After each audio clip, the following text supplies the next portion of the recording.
ایک بزرگ تھے، یہ نہر کنارے وضو کر رہے تھے تو کئی دنوں کے فاقے تھے۔ کیا دیکھا کہ پانی کی سطح پر بہتا ہوا ایک خوش نما سیب آیا تو اشتہاق غالب ہوئی، اس کو پکڑا اور کھا لیا۔ جب کھا چکے تو پھر خیال آیا یہ تو میرا تھا ہی نہیں، یہ تو مال لقطہ تھا، تو میں نے اس کو کھا لیا، اب اس کا مالک کیسے ملے؟ جس سمت سے پانی آ رہا تھا اس سمت سفر شروع کر دیا۔ کئی دنوں کی مسافت کے بعد دیکھا کہ ایک باغ ہے جس کی شاخیں اس پانی کی طرف لٹک رہی ہیں۔ سمجھ گئے کہ یہیں سے گرا ہوگا اور میں نے کھا لیا۔ خیر باغ میں پہنچے، مالک سے ملے، کہا کہ یوں میں نے ایک سیب کھا لیا ہے اور میرا غالب گمان یہ ہے کہ اس باغ کا وہ سیب تھا، تو میں معافی مانگنے آیا ہوں، یا پھر بتائیں کہ اس کا ہرجانہ کیا ہوگا۔ جب مالک باغ نے یہ بات سنی، وہ بھی صاحب نظر تھے، سمجھ گئے یہ تو کوئی در یگانہ ہے، یہ تو کوئی گوہر یکتا ہے، تو تیور بدل لیے۔ کہا ایسے تو نہیں معافی ملے گی۔ کہا حضرت کیسے ملے گی؟ کہا 12 سال تک میرے باغ کی گوڈی کرنا پڑے گی۔ اللہ اکبر، اور ایک شرط اس کے علاوہ ہوگی۔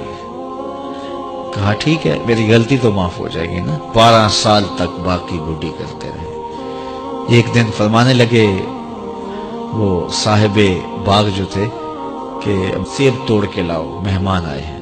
تو وہ سیب توڑ کے لائے تو وہ کچے ہی تھے۔ تو کہا تم 12 سال ہو گئے ہو سیبوں کے باغ میں رہتے ہوئے، تمہیں پتہ نہیں کہ کچے سیب اور پکے سیب کیسے ہوتے ہیں؟ کہا حضرت مجھ سے قسم لے لیجئے 12 سال میں ایک دفعہ بھی نظر اٹھا کے سیبوں کی جانب نہیں دیکھا۔ ایک سیب کھایا تھا، میں تو اس کی سزا بھگت رہا ہوں، میں تو گوڈی کرتا ہوں، اوپر کبھی نظر بھی میں نے نہیں اٹھائی۔ سینے سے لگا لیا، کہا ایک شرط تمہاری پوری ہو گئی، اب دوسری شرط ہے کہ میری ایک بیٹی ہے جو آنکھوں سے نابینا ہے، کانوں سے بہری ہے، بول سکتی نہیں، اور وہ اپاہج بھی ہے، چل بھی نہیں سکتی، اس سے تمہارا نکاح کرنا چاہوں، اگر تمہیں قبول ہے تو معافی ہو جائے گی۔ کہا ٹھیک ہے جی قبول ہے، میرا گناہ معاف ہو جائے، میں زندگی کاٹ لوں گا، کوئی بات نہیں ہے۔ خیر نکاح ہو گیا۔ کہا کہ یہ کمرہ ہے، یہاں آپ کی زوجہ آپ کی منتظر ہے۔ جب وہاں گئے تو ایک خوبرو دوشیزہ منتظر تھی، تو فوراً پلٹے کہ میں غلطی سے کسی اور کمرے میں آ گیا ہوں۔ پلٹتے ہوئے دروازے کی چوگاٹ سے سر پھٹ گیا، خون بہنے لگا۔ جب باہر آئے تو صحن میں پہنچے تو وہ بزرگ وہاں تھے۔ کہا کیا ہوا؟ کہ حضرت ایک غلطی کی سزا اتنی کھاٹی، اب کہیں دوسری غلطی نہ ہو جائے، وہ تو کوئی اور ہے خاتون۔ کہا وہی تمہاری زوجہ ہے۔ تو میں بتاؤں کہ وہ بہری کیوں ہے؟ آج تک اس نے غیر محرم کی آواز نہیں سنی۔